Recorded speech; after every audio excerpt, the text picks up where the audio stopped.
Chapter.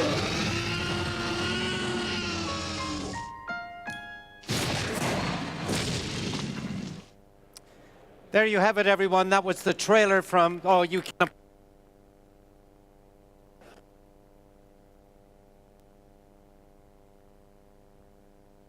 A competition, the winner of a short film award gets £1,000 to make the next year's festival trailer. That came from Brazil, and it was a commemoration of Steven Spielberg's 70th birthday, who started making movies in his parents' basement, crashing model trains. And Spielberg saw that and apparently really liked it, but he did not give us permission to use his name at the bottom. Anyway, welcome to Raindance. What we do a film festival.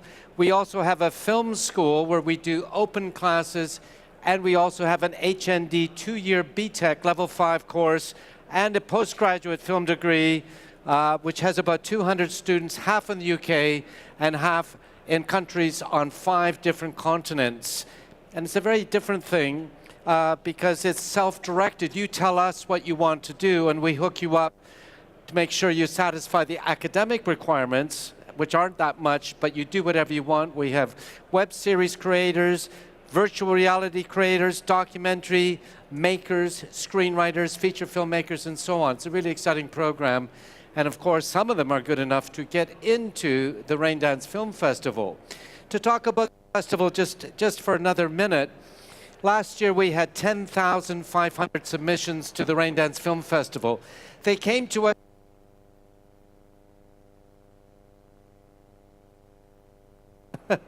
There we go. They came to us from over 119 countries. I don't know how they hear about us. Sometimes these packages come in with postage stamps from countries I've never heard of. You know how they keep changing the names of countries in Africa and so on.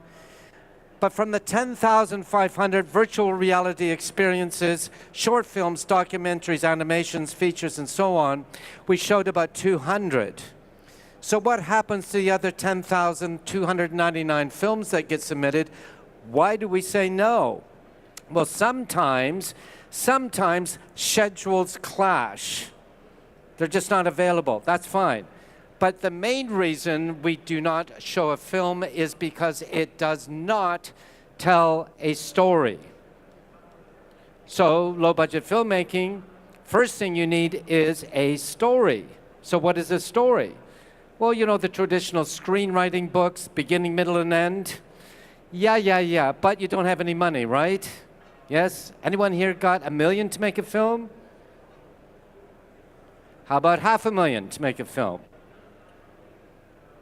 How about $100,000 to make a film? Couple hands, very shy, they don't want friends at the bar later, right? How about $10,000 to make a film? Anyone here with $10,000 wants to make a film? 10, come on.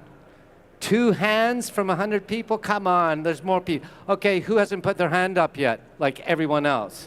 You, sir, in the middle, how much money could you put into a dedicated bank account by Easter? That's in 3 weeks, 4 weeks.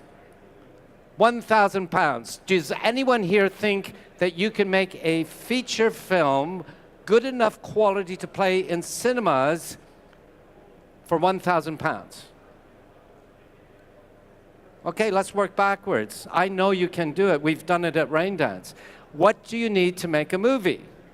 Number one, you need the story, but before story, let's work backwards for a minute. Do you not need actors? So how many actors here today? No actors here today. That is surprising. Who here knows an actor? Everybody. Everybody. Can I do my actor joke since there's no actors here today? You're an actor, someone says to me. And they say, yeah. And I say, which restaurant? You're supposed to laugh. Maybe I need new material. I don't know. Okay, so you need some actors. But if you're starting with only £1,000 like this gentleman over here, by the way, could you write that check today, sir? I'm embarrassing him. Okay. before he gives you the check for £1,000, he wants to see story, but before we do story, we need to find out what else we need to make a film and decide how much or little it costs. So speaking of actors, obviously, the more actors, the more mouths to feed, the more per diems, the more transport. So does anyone here have a story that they think they can tell with 1 or 2 actors? There we go. Over here. Cool. Oh, what about Paranormal Activity? How many actors in that one? Do you think that was because that guy was rich or broke? He was broke, Oren Peli, yeah? So we're going to limit a story to 2 actors. So where are we going to find a story with 2 actors? And I'll bet someone here is thinking, I know what, I'll go to Fringe Theatre. I'll go through all the Fringe Theatre in London, New York, Brighton, and Scunthorpe to see if I can find a Fringe show with just 2 actors and then speak to the writer and translate it to the screen. Yeah? That's not a bad idea, except that stage play on screen is one of the leading cures of insomnia. The trick is you need to take that stage play and make it look like theater. But wait a minute, what else do we need? What else costs money when you make a film? CGI, special effects, yes? So either you know how to do that yourself or head around one of the booths here at this marvelous BVE to see if you can find someone who will let you trial their amazing software, or you meet someone who knows how to do it. And if you can't do that, then you sort of have to rule that out, don't you? So if you say your story's got 10,000 camels coming down the main corridor here at the Excel Center, you kind of have to cut that out, wouldn't you? Unless you can find someone who knows about low-budget crowd duplication. It's actually quite a bit cheaper than you might think. One of our goals as a filmmaker working in the low-budget realm is to try to figure out what you can learn and who you know that can do what you want to do, who also likes a generous slice of pizza. So no CGI, couple of actors, but we need to shoot it somewhere. You need a location, don't you? Now, there's public property and private property. On public property, you got to get a permit, don't you? A permit to shoot on the streets, or in the parks, or in front of the palace. But they charge money for the permit. So have you heard of the phrase guerrilla filmmaking? Guerrilla filmmaking, do you know what that means? It means they shot on public property without a permit and didn't get caught. Now here's the funny thing. When you're shooting on the streets of London or New York or Paris, Raindance has hubs in 10 cities around the world. I'm going to New York on Thursday to meet a bunch of filmmakers this week and then up to Toronto, where they make lots and lots of films. And in every city I've ever gone to, the rules are pretty much the same. If you're shooting handheld or on a monopod, you don't need a permit. Now, do you have a lightweight camera or even shooting on your cell phone where you could go around and shoot without a permit in public property? Cool. Do you see how that opens the canvas? Now, our civic fathers, when they give out film permits, they don't view the revenue as a profit source. All they're trying to do really is to cover the cost of off-duty policemen and the loss of income from parking meters. That's all they really want to do. So they really are only concerned about health and safety. What I'm talking about is the rule that you've got to get a permit, and are we not taught from the time we can walk that rules are made to be broken? But first, we're told from a toddler age, understand the consequences before you break the rule. Make sure that you can pay for the crime. Are we not? Well, here's the consequences of breaking the rule of shooting without a permit, which is At the point of filming, they must confiscate the film. If you get away with it, it's yours. There's no copyright issues at all unless, here's one exception. Let's say you have your actor running down Piccadilly past McDonald's with the big golden arches. Well, you can do that because it's called fair use. There is a McDonald's in Piccadilly, so you can do that. Here's what you cannot do.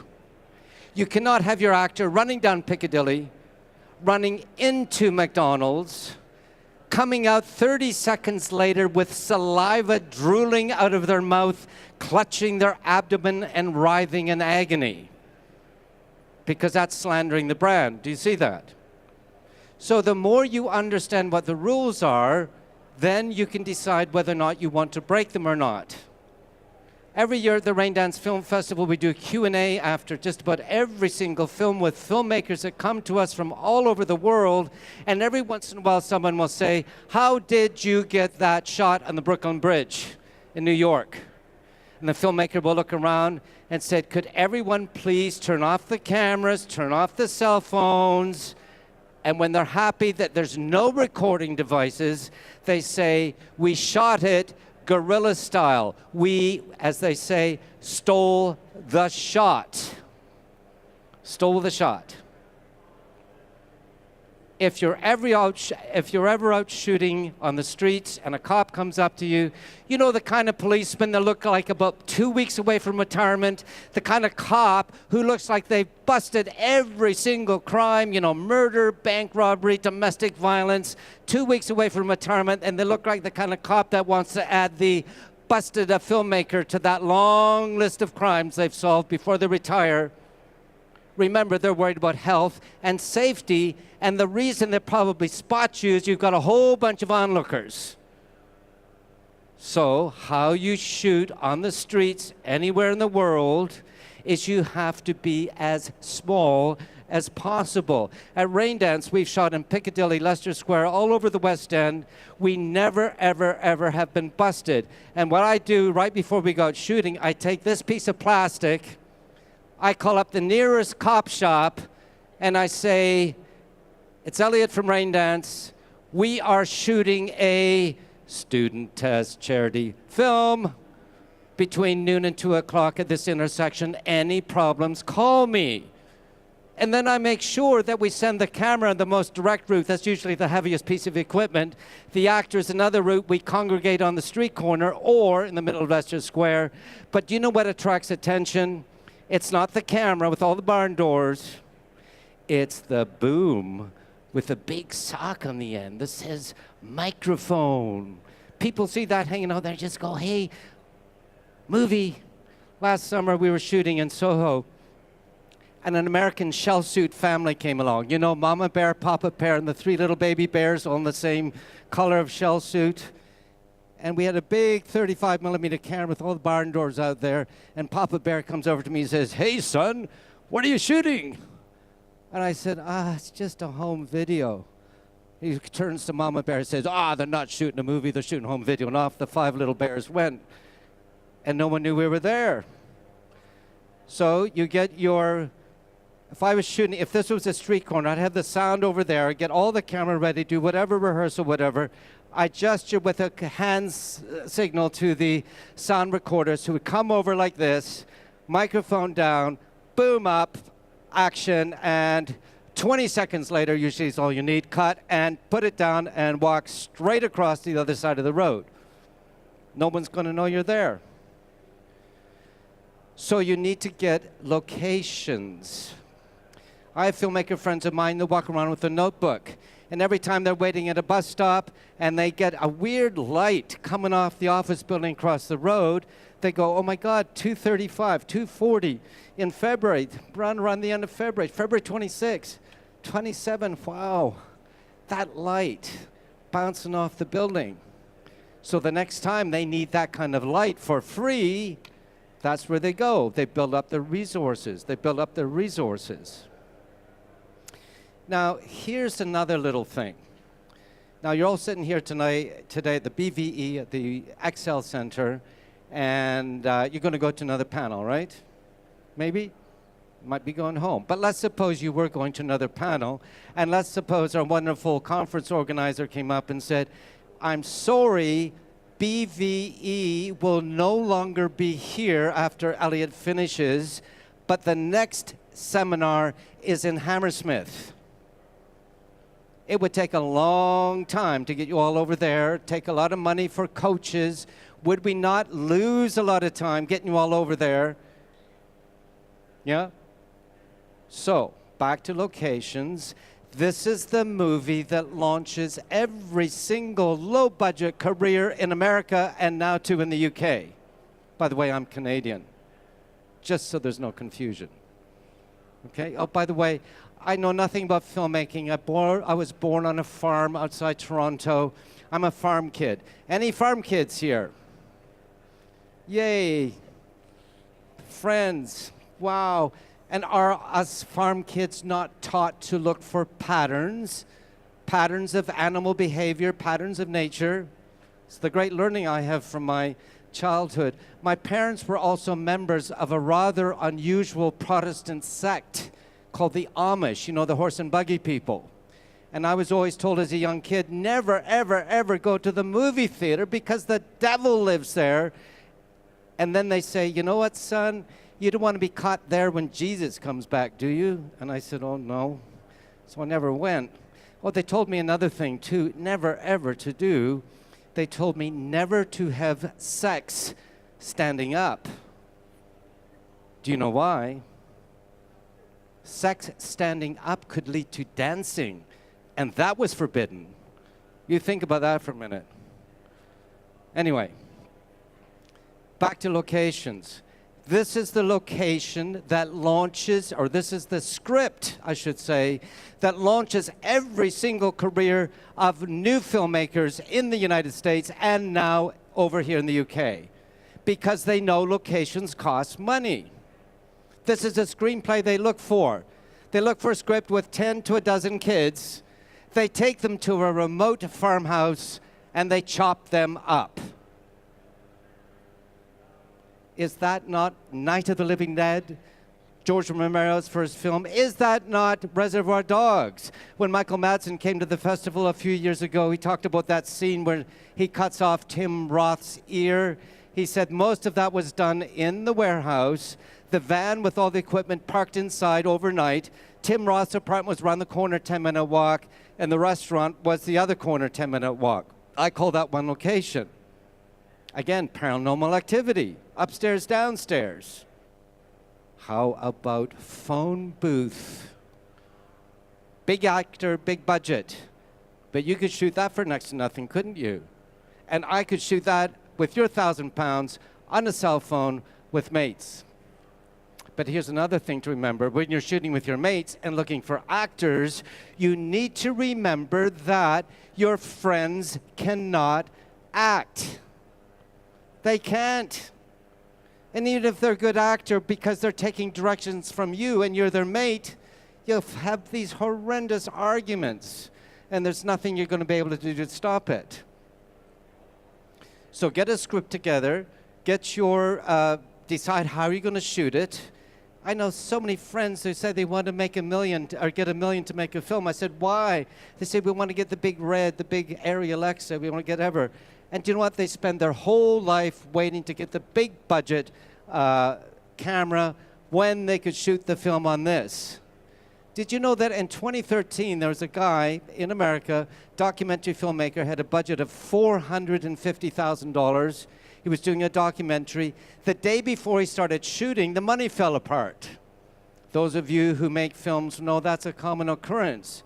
But because he'd already bought his travel expenses, his tickets, and because he'd already done his research, he shot the whole damn thing on this piece of plastic. And do you know what happened next? He won the Oscar for Best Documentary in 2013. Searching for Sugarman. On this camera. His cell phone. No money. Hardly any money at all. And I would guess David, the festival producer's here somewhere. He's standing over there in the corner with the cool facial hair bits. he will tell you that something like 30% of the films we had last year at Raindance were shot on this no-budget camera. My point is, with your £1,000, I can shoot a film.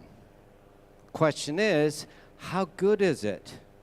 So let's say you found a really cool location. You have a couple of actors that willing to work with you for a week or two, right?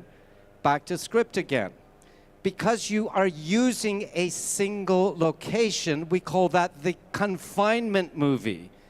All locked in a house or a warehouse or a basement or a, just use airstrip. Now, that's done to death. So the good news is, because it's single location, it's really cheap to shoot. The bad news is, it's cheap to shoot. Everybody is doing it. So now you need to put something into the story that no one else has thought of yet.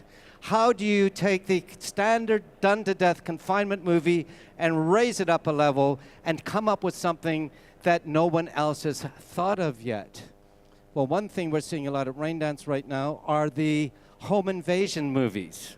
These are getting a little cliche now, too. You know, the couple at home, Friday night, door gets kicked in and they're taken hostage. That's done low budget and big budget too, isn't it? What can you come up with your location and a few actors and his £1,000? By the way, sir, we need to know where you're going to be afterwards, because we're going to come and pitch you story ideas, okay? See if you can come up, see if we can get something going here. So now your film is finished, let's say. Do you see how if you take that together, and by the way, never, ever, ever say this was a micro-budget, no-budget, low-budget film.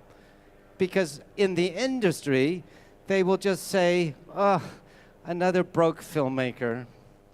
Oh, someone on their knees crying, crocodile tears, help me, help me. They would just hate that.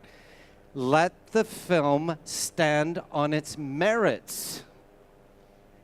And by the way, people will always say to you that they want more money when you're making a film. They always. I worked as a scenic artist back in Canada and the States before I moved to England in the mid-'80s.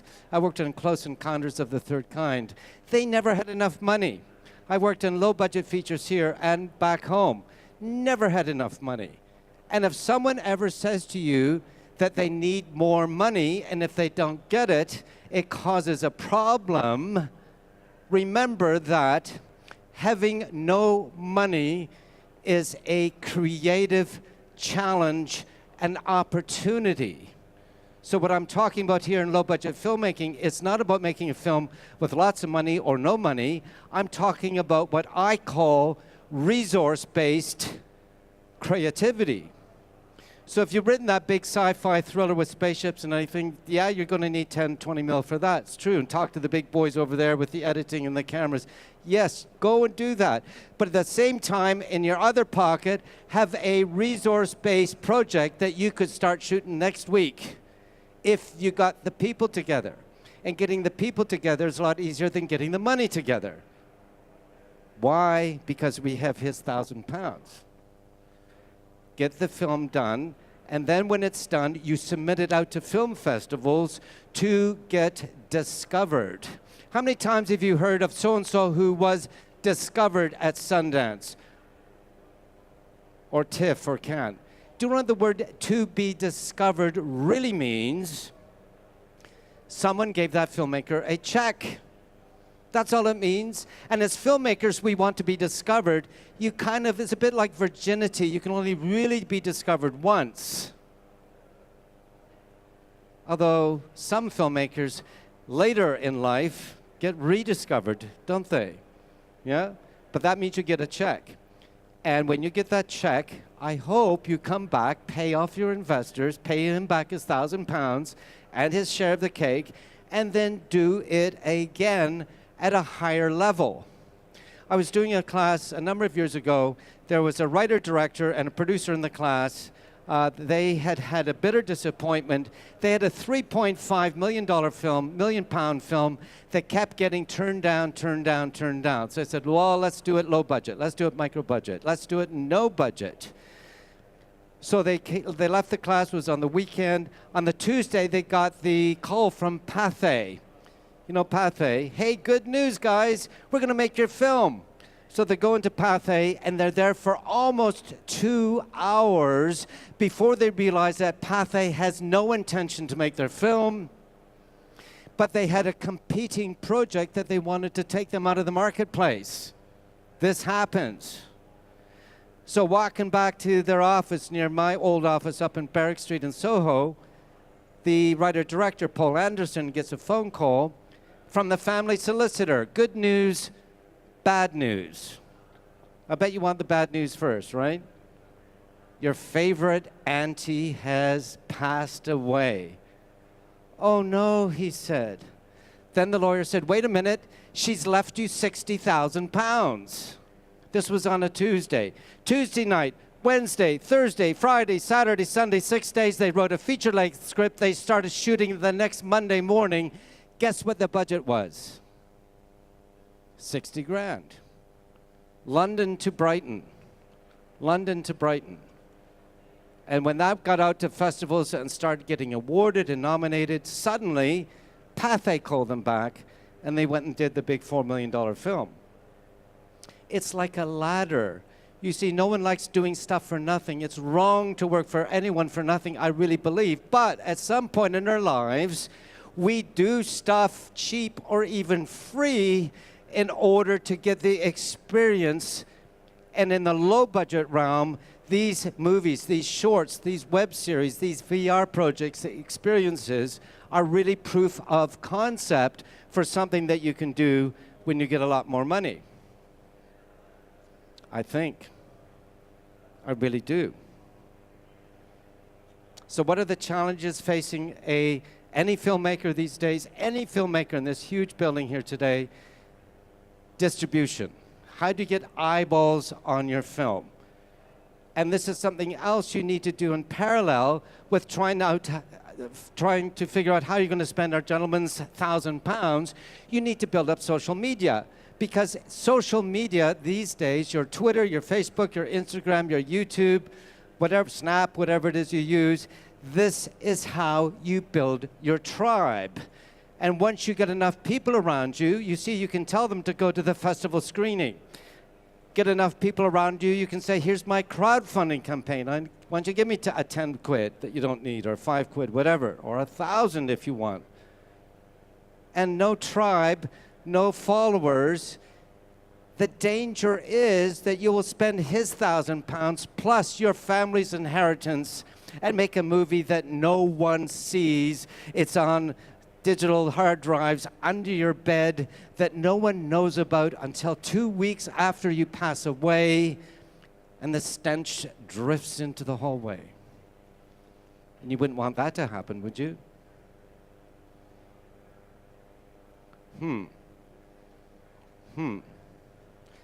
We had the Blair Witch Project at Raindance in 1999. When I saw the film before all the hype, I couldn't believe that it was that good. We were going to show it, but then all the social media. And then I thought I would never see another film like that in my lifetime, when in 2007, Oren Peli made Paranormal Activity.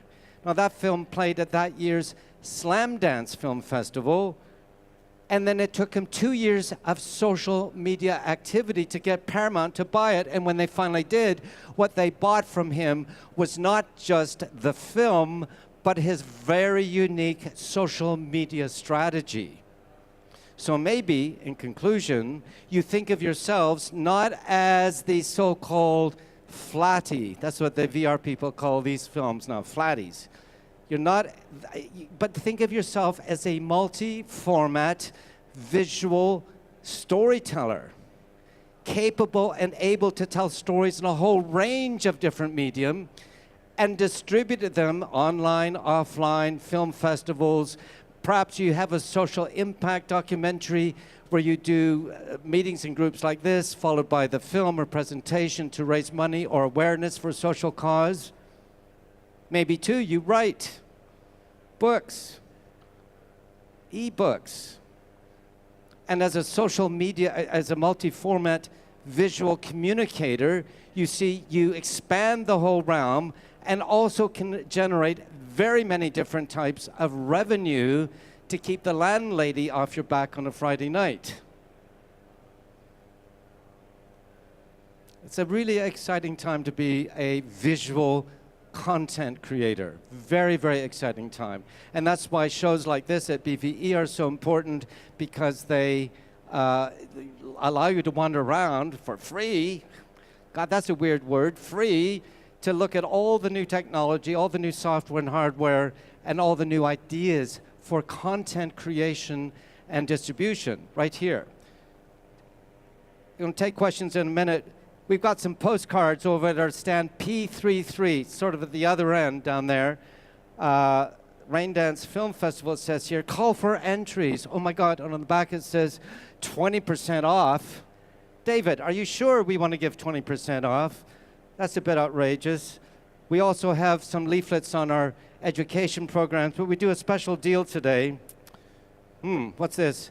The Saturday Film School, a one-day film school. Who would think you could learn filmmaking in one day? I do a bit of writing and producing, and then one of this nation's hidden treasures, Patrick Tucker, comes in and does directing class.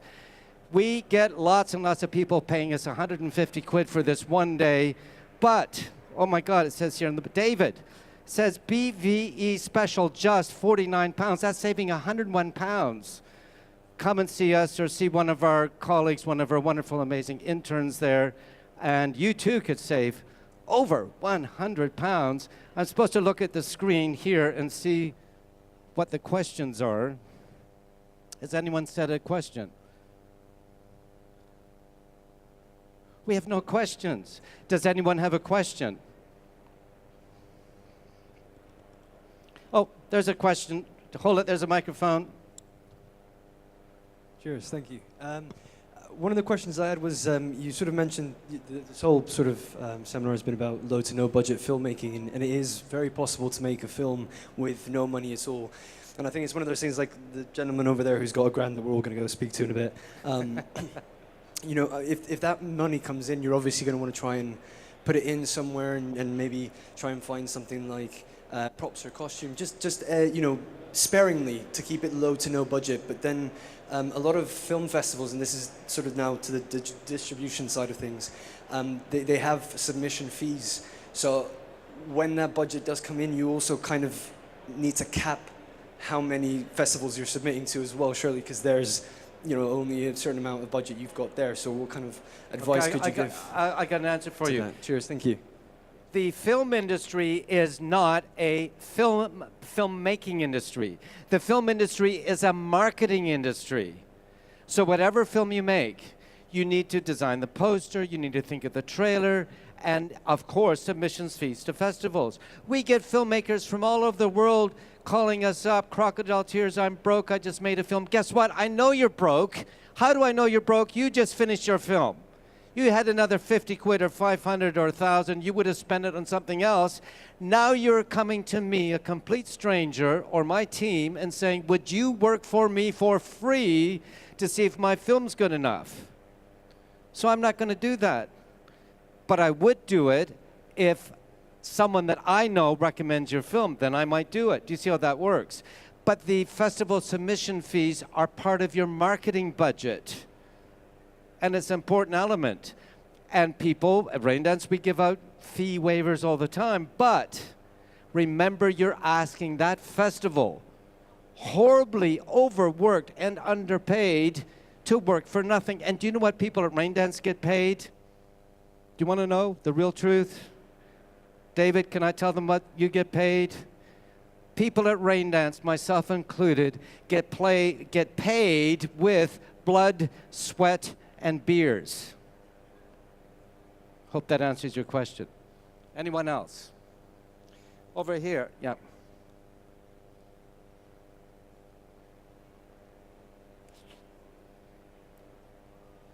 Hi, yeah, I was just wondering, I'm a director myself, and I want to know the advice you'd give about finding like-minded individuals. I know that there's things like the Creative England and BFI and other institutions that kind of run programs and stuff, but they're in a kind of transitions phase at the moment, so I'm trying to find those kind of collaborators, and I'm struggling. So I just wondered if you had any advice. Oh, does anyone else have that problem? Where are the great screenwriters? Where are the great directors? Where are the great producers and new actors? Where do you go to hustle talented people? Is that your question? Networking, my friend. Networking. Here's another little secret about the film industry. It's not what you know, it's whom. So, for example, at Raindance, the second Monday of every month next week, Monday, we do it at the Century Private Members Club in Piccadilly. We have something called Boozin' and Schmoozin'. What it says on the tin. We used to call it filmmaking networking, and then someone complained, like you maybe, saying, I didn't find a collaborator. I went, oh, geez, you're in a room full of like-minded people. Come on, get off your shelf and down to the library. Come on, circulate. Did that answer your question? Thank you. Anyone else have a question?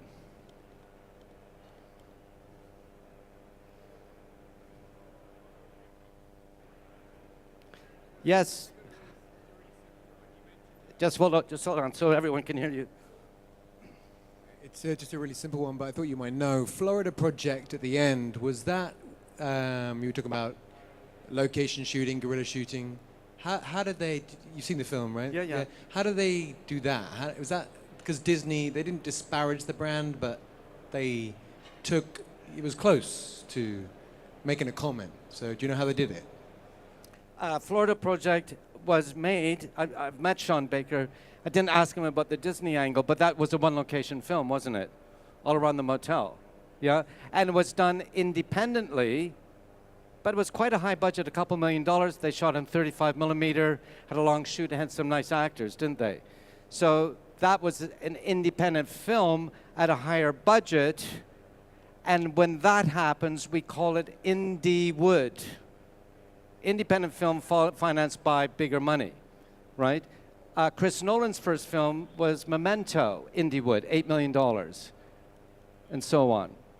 Chris Nolan, we worked together on The Following, and my first intern was a guy called Edgar Wright, hilariously. I made him carry really heavy boxes for 9 months, which is maybe why he hates me. No, he doesn't hate me. We get along great, but anyway. Anyone else? Over here, yes. Making you run around. Here comes the mic. Hello. Yeah, for a low-budget film, you're saying you can make it for as little as, say, like the wonderful man over there, £1,000. However, even if you have one or two actors and they're with equity, for instance, they have a minimum pay of more than £1,000, depending on what platform the movie is on. So if the actors are on equity, what ways around it do you have? Well, in America, Screen Actors Guild have their low-budget realm. It's $100 a day. In the UK, you will not get kicked out of equity if you work for below equity scale on your film. And I think unions and union pay is a really good thing, but you're telling me that you're going to use his £1,000 and do your first movie. And you see, when the industry, we want you to do that so that you get discovered, come back with a bigger budget, and pay full rate card. Not just to the actors, but to all the camera rental facilities that are all displaying back here at BV Expo. Do you see how that works? You'll find a way around it. Anyone else?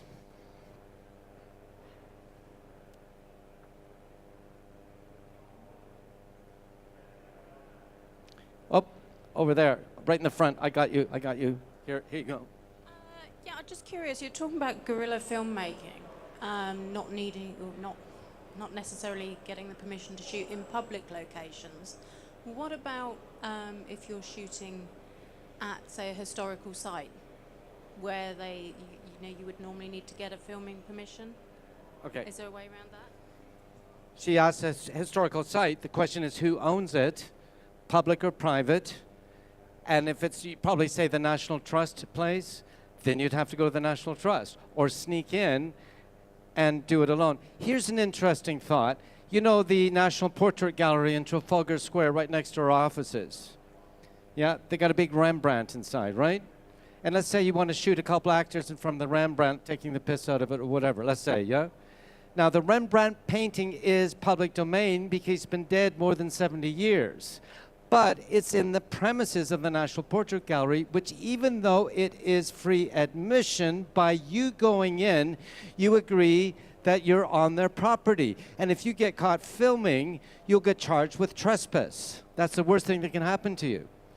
So if you can steal the shot, there's nothing they can do about it. But if you get caught for trespass, now you go back to the family solicitor and find out what the consequences are of being busted for trespass.